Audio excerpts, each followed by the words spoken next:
The champagne in my brother's glass cost more than my entire official monthly salary. I stood in the back of the ballroom, leaning against a marble pillar, trying to blend into the shadows.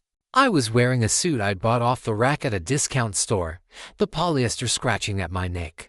Around me, the elite of the city, investors, tech moguls, and socialites mingled in a sea of silk and diamonds.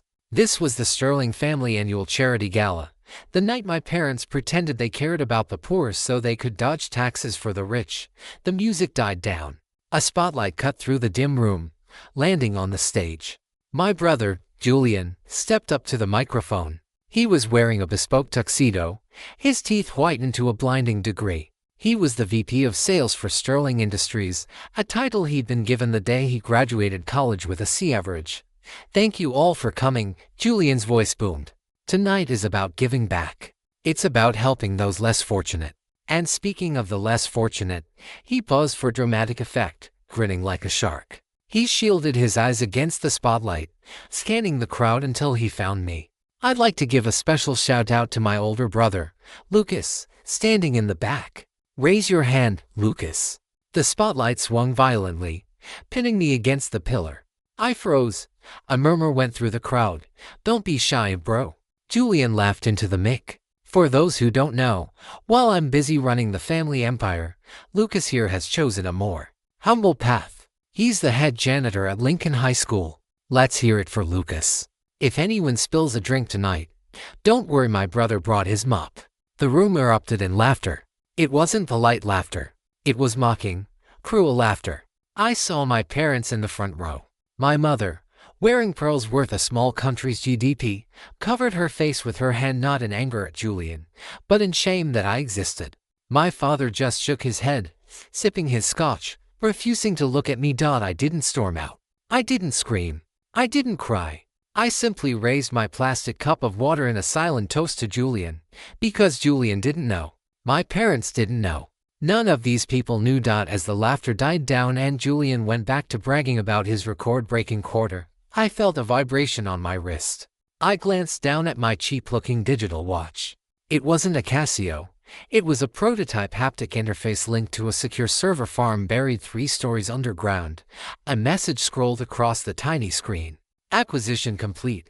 Ether Systems now owns 51% of Southeast Data Infrastructure. Net valuation increase. $120 million. I took a sip of my water. Let them laugh. I wasn't just a janitor. I was the architect.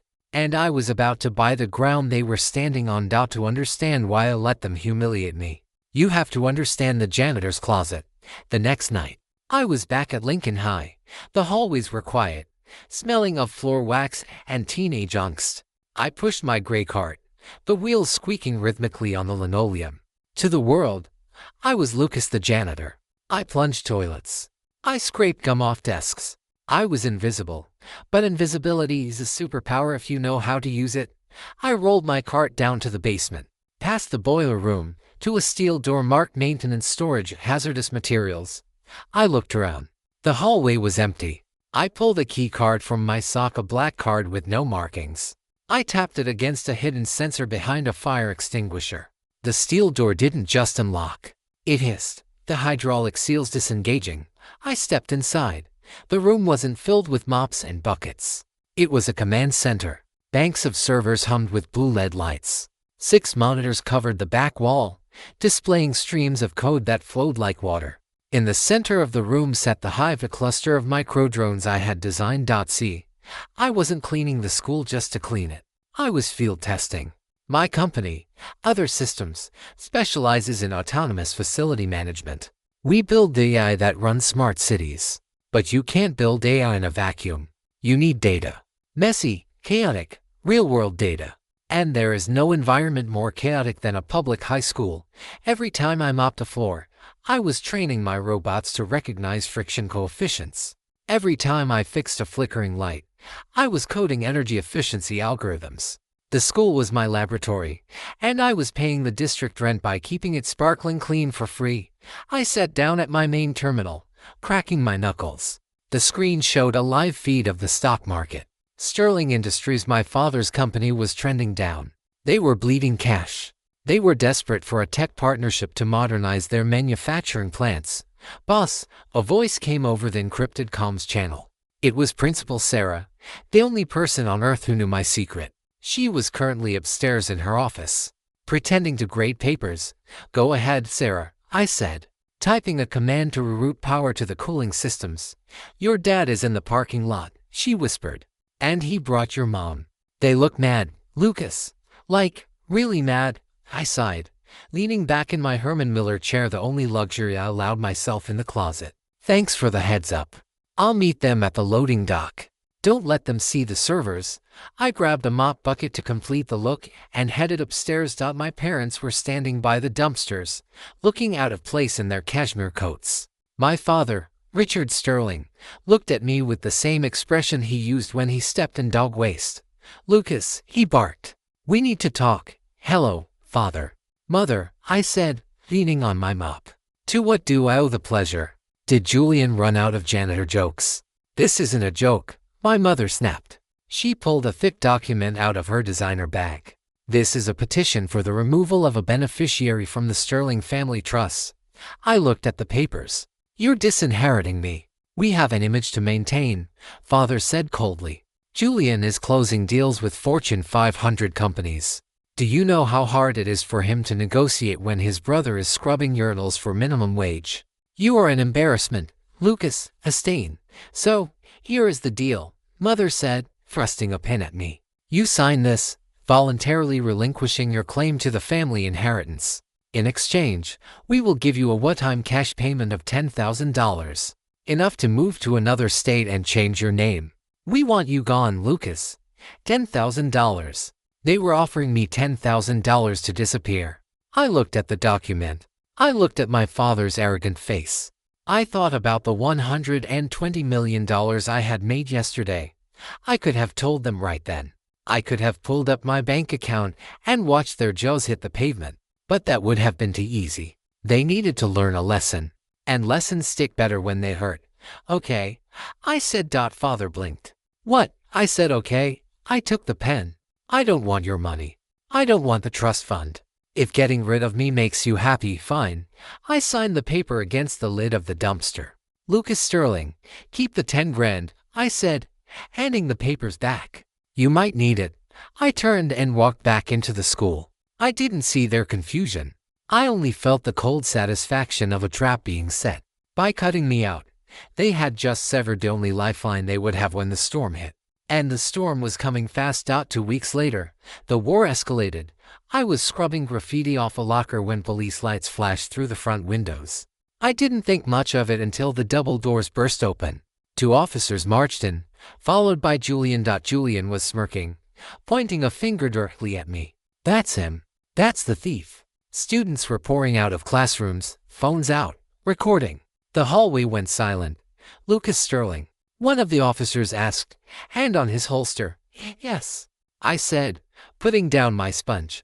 "We have a report of grand larceny. A corporate laptop containing sensitive trade secrets was stolen from Sterling Industries this morning. The GPS tracker places it in your cart." My eyes narrowed. Julian walked up to my cleaning cart, which I had left unattended for 2 minutes while I filled a bucket. He reached into the bottom shelf, under a stack of rags, and pulled out a sleek silver laptop. "Boom," Julian said, looking at the students. "Caught red-handed. My brother, the janitor, thought he could steal from the big boys to pay his rent." "I didn't touch that," I said calmly. "Check the fingerprints." "We will," the officer said. "Turn around. Hands behind your back." The humiliation was visceral. The cold metal of the handcuffs clicking shut.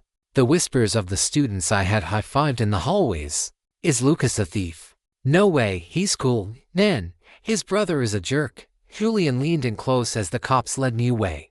"You should have moved states when Mom told you to," he whispered. "Now you're going to prison. I'm going to make sure you never get a job again." They walked me out to the squad car in front of the entire school. It was the ultimate power move. Julian wanted to destroy my reputation so thoroughly that I would cease to exist. But Julian had made a fatal calculation error. He assumed I was helpless. I sat in the back of the cruiser. The officer got in the front.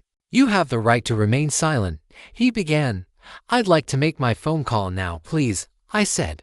Before we leave the premises, the officer rolled his eyes but handed me my phone. I didn't call a bail bondsman. I dialed a number that bypassed the local switchboard and went directly to the personal cell of the district attorney, a man who, unknowingly, owed his entire election campaign funding to a dark money donation from other systems. "This is Lucas," I said when he answered. "I'm currently in the back of a police car at Lincoln High.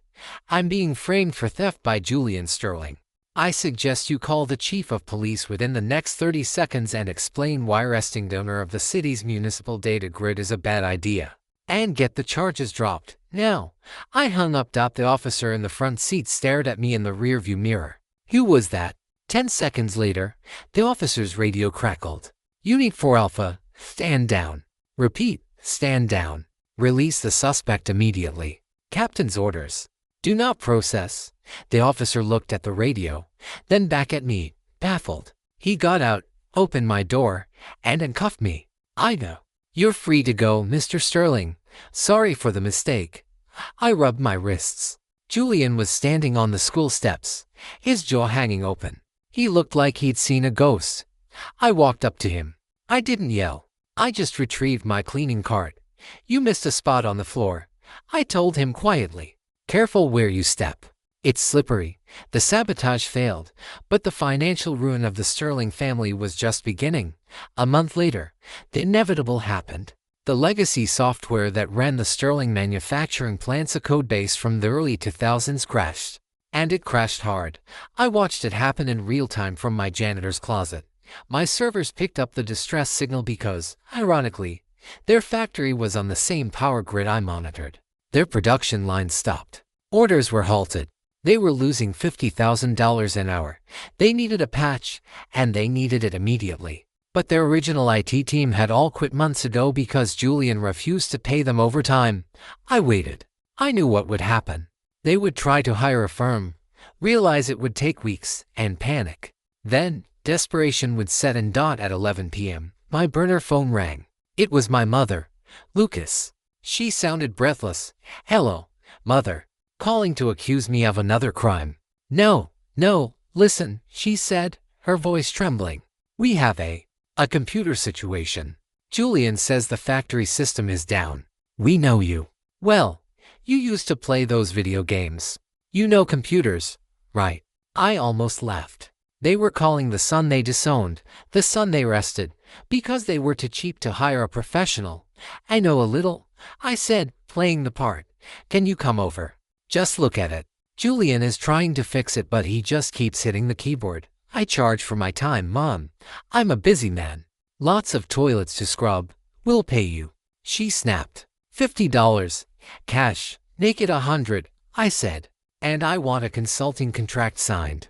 I don't touch corporate equipment without liability protection." "I'll bring the paper." "Fine. Just get here." I drove to the family mansion, the house I wasn't allowed to enter through the front door anymore. I walked into the home office. It was chaos. Dad was pacing, screaming into a phone. Julian was sweating through his shirt, staring at a screen full of error messages. "The janitor is here to save us," Julian sneered, though his hands were shaking. "Don't break anything, Lucas." I pulled a single sheet of paper from my pocket. "Sign this first. Standard liability waiver. Says if I break it, you can't sue me. And it outlines the terms of the fix." Julian didn't even read it. He scribbled his signature and threw the pen at me. "Fix it. You have 10 minutes before we lose the Asian contract." I sat down. I looked at the code. It was a mess, but the error was simple: a memory leak caused by Julian trying to install unauthorized mining software on the company servers. He was trying to mine crypto on the factory mainframe. I typed for 3 minutes. I deleted his mining bot. I patched the memory leak. Then, I uploaded a packet from my own server, a small piece of other systems code that optimized the workflow. The screens flashed green. "System online. It's working," Dad breathed, stopping his pacing. "We're back up." Double quotes. Julian pushed me out of the chair. "See, I told you it was an easy fix.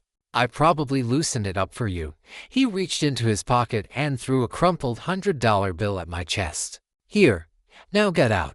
You smell like bleach." I picked up the bill. I folded the contract, the one Julian hadn't read, and put it in my pocket. Pleasure doing business with you, I said. As I walked to my car, I finally let myself smile. Julian hadn't just signed a liability waiver. Buried in paragraph 4, section B, was a clause titled Intellectual Property Transfer. It stated that any code, software, or patches installed by the consultant may remain the sole property of the consultant. Furthermore, if the client Sterling Industries continued to use said code to generate profit, they agreed to a licensing fee of 100% of the revenue generated by that specific system. By fixing their factory with my code, they had just legally handed me the keys to their entire revenue stream. They were working for me now. They just didn't know it yet. The final act began with an email. Sterling Industries was on the brink of bankruptcy despite the factory fix. Their debts were piling up. They needed a buyout. They had been trying to get a meeting with Other Systems for months. I finally decided to grant it. I sent the email from my encrypted alias. The architect, subject, acquisition meeting to Board of Directors. Sterling Industries Other Systems is interested in acquiring your manufacturing assets. The CEO requests an in-person meeting tomorrow at 9:00 a.m. Attendance is mandatory for Richard, Linda, and Julian Sterling. My mother called me the next morning, hysterical with joy. Lucas, we did it. We got the meeting with Heather. We're going to be rich again. That's great, Mom, I said. We need you to come, she added. I paused. Why? The email said immediate family. We don't want to spook them. Just come, wear the suit we bought you for the funeral last year, and sit in the corner. Do not speak. Do not look at the CEO. Just look presentable. We need to show we are a wholesome family unit. I agreed. The Other Systems headquarters is a 60-story glass monolith downtown. When we walked into the lobby, Julian was practically vibrating with anxiety. Okay, Julian whispered to us. This CEO, their architect. Nobody has seen his face. He's worth billions. If he walks in, you stand up. You show respect. And Lucas, he poked me hard in the chest. If you embarrass me, I will end you. We took the private elevator to the penthouse. The doors opened into a boardroom that overlooked the entire city. The table was made of obsidian. At the far end, a high-backed leather chair faced the window. Away from us, my parents and Julian sat down on one side of the table. I stood by the door. Sit down, Lucas, Dad hissed. I prefer to stand, I said. Julian began his pitch to the back of the chair. Mr. Architect, sir, it is an honor. Sterling Industries is a family-run pillar of the community. Our numbers are strong. Our technology is cutting edge. Your technology is stolen, a computerized voice said from the speakers. Julian froze. Excuse me. Your manufacturing plant, the voice continued. It runs on a proprietary algorithm belonging to Other Systems. You installed it 3 weeks ago. You are currently operating in violation of copyright law. That's a lie. Julian shouted. My IT guy fixed that. Wait. He looked at me. And, the voice went on, your financials are fraudulent. You are not operating at a profit. You are $40 million in debt. A debt that Other Systems purchased from your bank this morning. My father stood up, his face pale. Who are you? How do you know this? I know this, the voice said, because I read the contract you threw $100 bill at. The chair slowly spun around. It was empty. My parents looked confused. Julian looked around the room. Is this a joke? No joke, I said from the back of the room.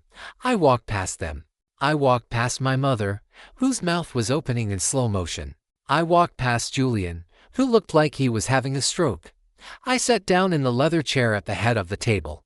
I pressed a button on the desk, and the glass walls turned from opaque to clear, revealing the bustling server room next door. 50 employees stopped what they were doing, turned to the glass, and nodded at me.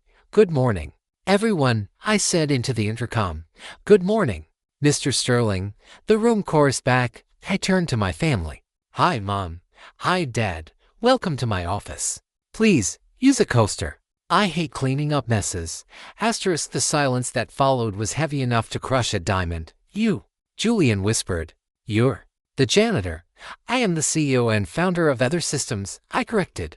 I worked at the school to test my tech. I let you believe I was a failure because it kept you out of my way. But now you're in my way. Lucas. Mom stammered. tears welling up not of joy, but of fear. My baby, you're rich. I'm not just rich, Mom. I'm the landlord of your entire life. I slid 3 folders across the obsidian table. Here is the situation, I said, my voice devoid of emotion. Folder 1, the intellectual property lawsuit. Since Julian signed that contract, I own the revenue from your factory. You owe me $3 million in back pay for the last month alone. I pointed to the second folder. Folder 2, the mortgage. I bought the debt on the family mansion and the factory. You have missed 3 payments. I can foreclose today. I pointed to the third folder. This was the one that made Julian sweat. Folder 3, he got it. While looking into your books, I found some interesting discrepancies. Julian, it seems you've been siphoning money from the charity gala fund for years to pay for your gambling debts. That's wire fraud and embezzlement. Julian slumped in his chair. Lucas, please, we're brothers. We were never brothers, I said. Brothers don't frame each other for theft. Brothers don't humiliate each other on stage. What do you want? Dad asked, his voice broken. Do you want the company? Take it. Just don't put us on the street.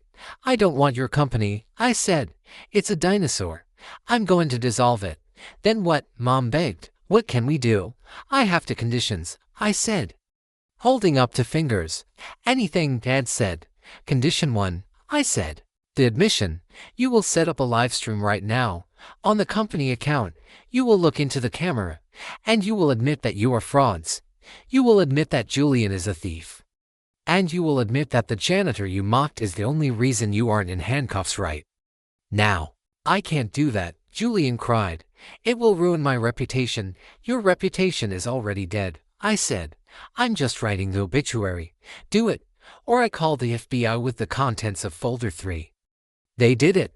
It was pathetic, really, watching my arrogant father and cruel brother weeping into a webcam, apologizing to the world, admitting their lies. The viewer count skyrocketed. The comments section was brutal. They were destroyed in the court of public opinion within 10 minutes. Done, I said, turning off the camera. Now, condition 2. I looked at Julian. You need a job. You have no references. You have no money. And you're about to lose your house. I'll find something, Julian muttered. I found something for you, I said.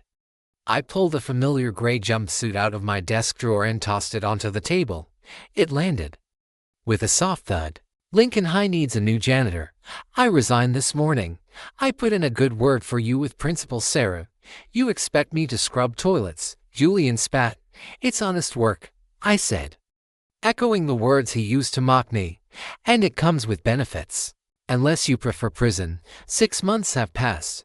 Sterling Industries is gone. The mansion was sold to pay off the creditors.